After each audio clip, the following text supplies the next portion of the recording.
Well, good afternoon and welcome to Boston, Massachusetts. We're in the neighborhood of Charlestown. We're looking at Bunker Hill Monument. And we're just a couple days away as I record this from the 250th anniversary of the Battle of Bunker Hill, which was the first battle, or the first major battle, first real battle, or I don't know how you would say that, in the Revolutionary War. Pardon me. It's the first time that really trained troops for the colonial side squared off in a pitched battle against British redcoats. So, the Freedom Trail, that's something I really want to do someday. Great way to learn about history here in Boston. Here's the list of, here's the schedule. Bunker Hill 250. There's bricks, I think, is the Freedom Trail.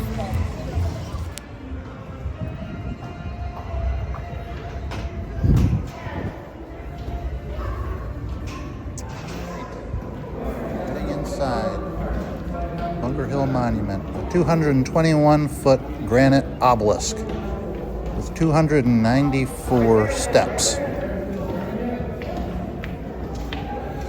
One of the first monuments in the U.S. All right, I'm getting tired.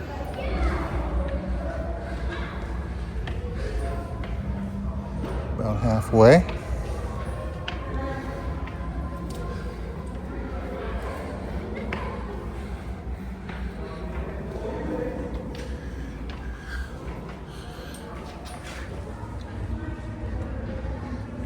See if the camera can focus here. No, not really.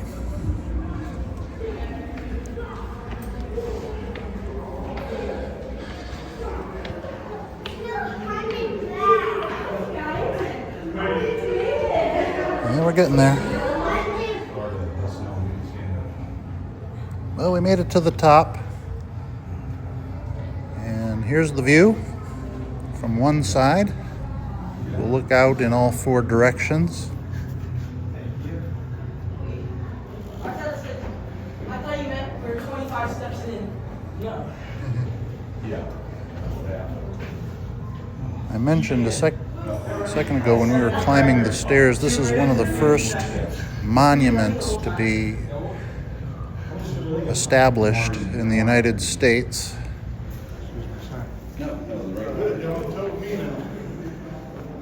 Look all the way down to the bottom. Okay.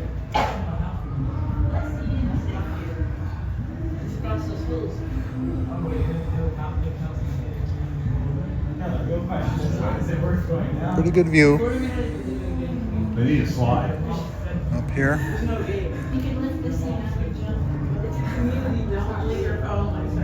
Good view of Boston.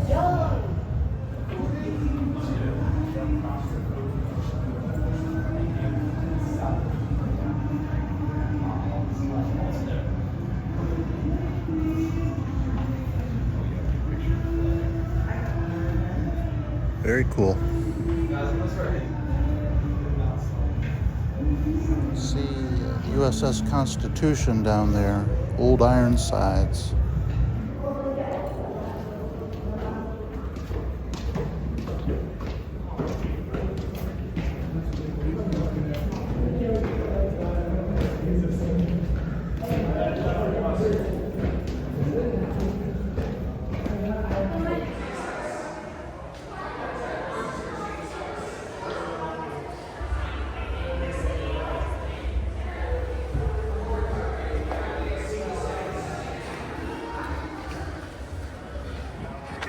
It's great to be able to go up into the monument. I'm going to tell you a story now about the battle. And this is part of it. Don't fire until you see the whites of their eyes. We'll talk about it. All right, so here we are at the Massachusetts Gate. We're going to talk about the Battle of Bunker Hill.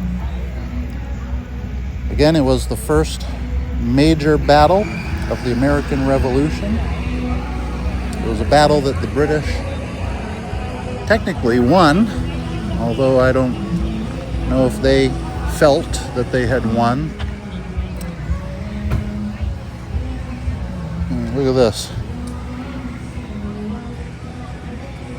So,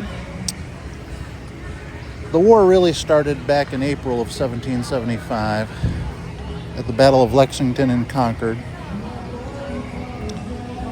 After that skirmish or that battle,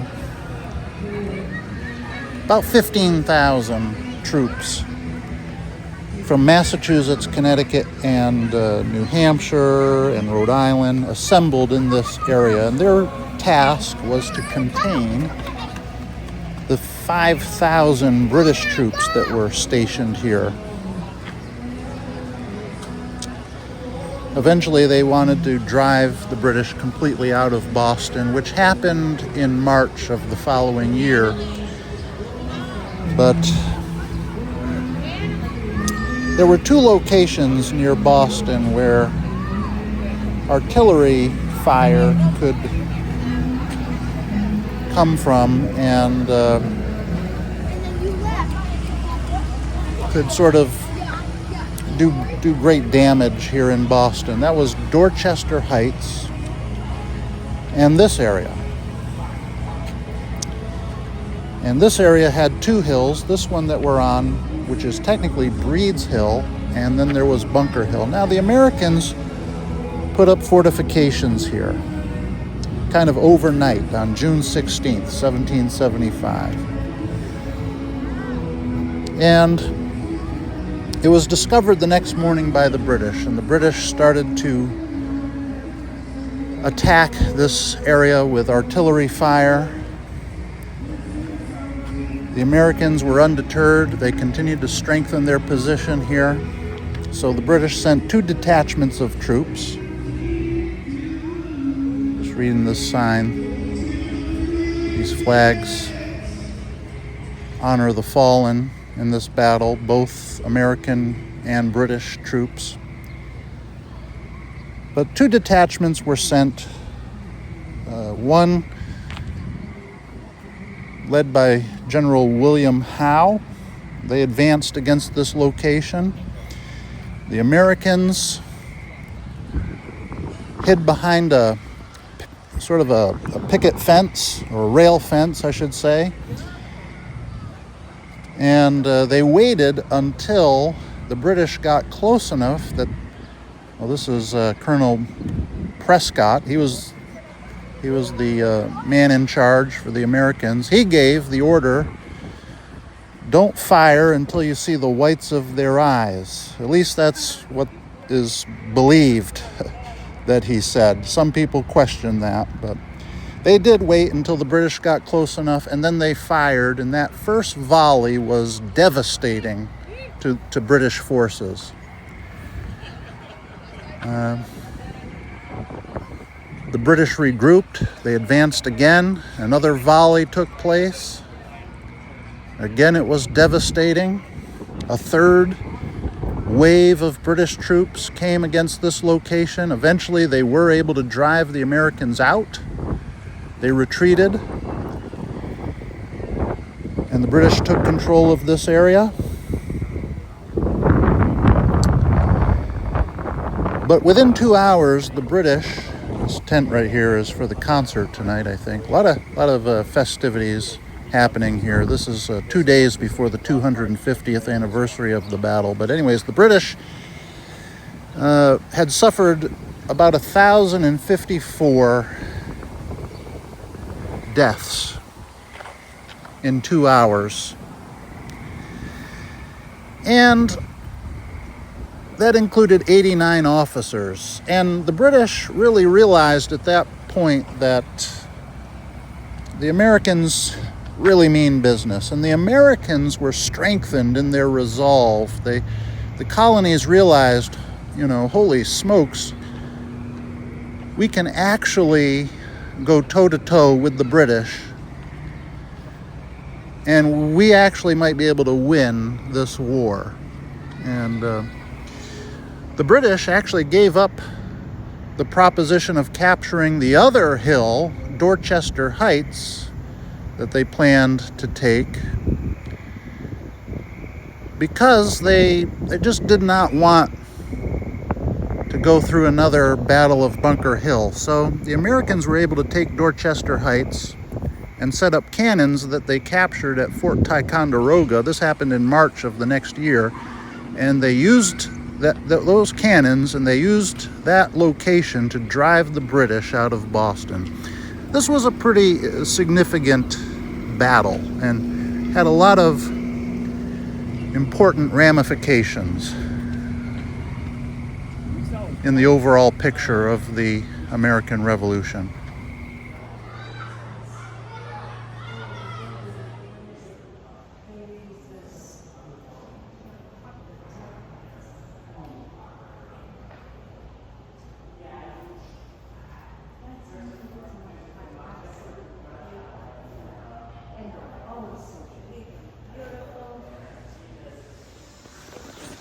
Yeah, this has been a really cool thing to see. And that's pretty cool right there, these flags. All right, we're going to see one more thing here in Boston before I go watch my son compete in a sporting event here in Boston today.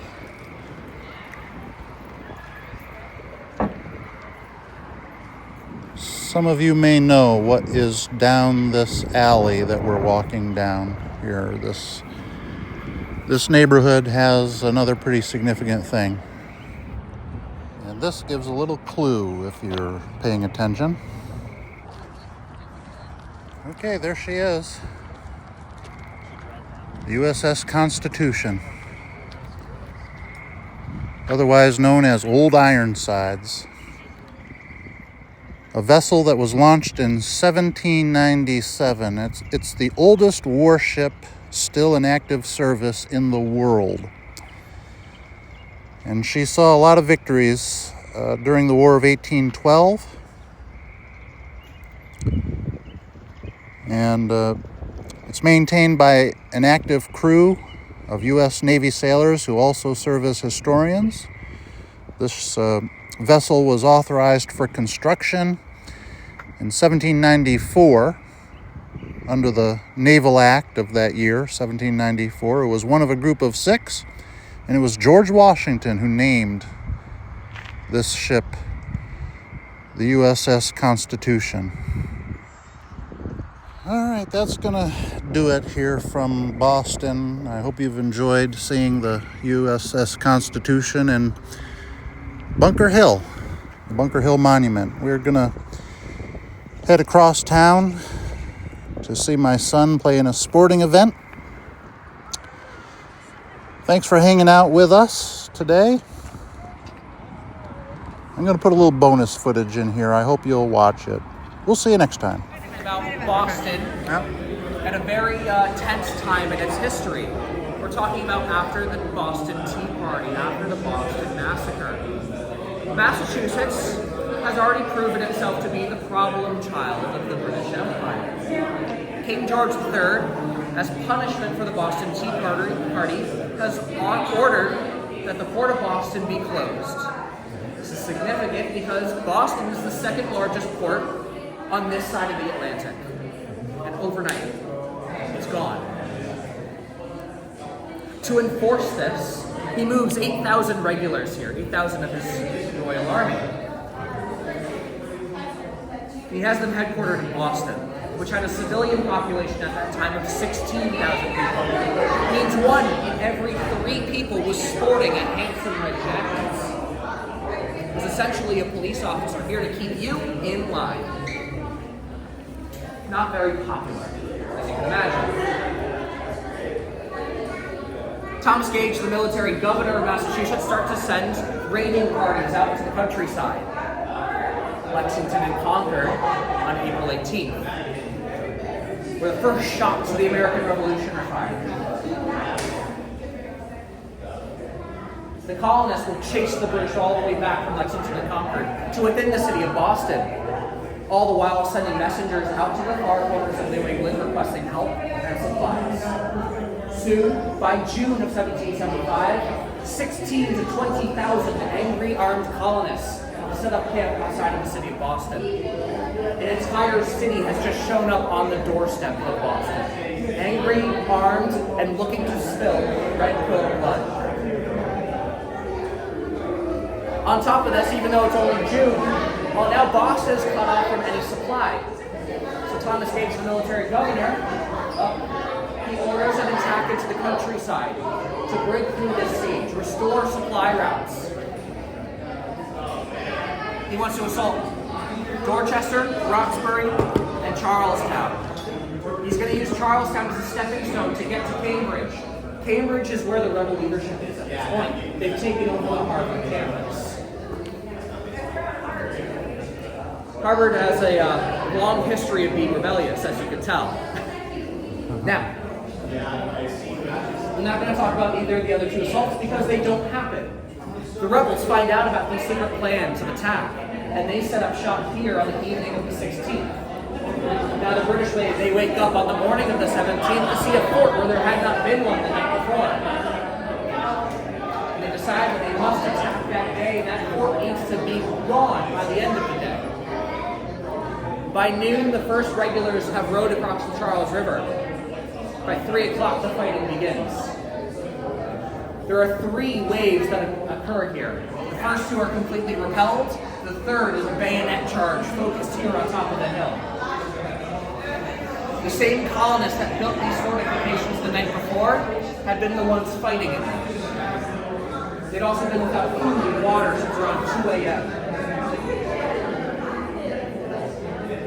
Ultimately, the British are going to win this battle. They're going to force the colonists to retreat because the colonists also run out of gunpowder.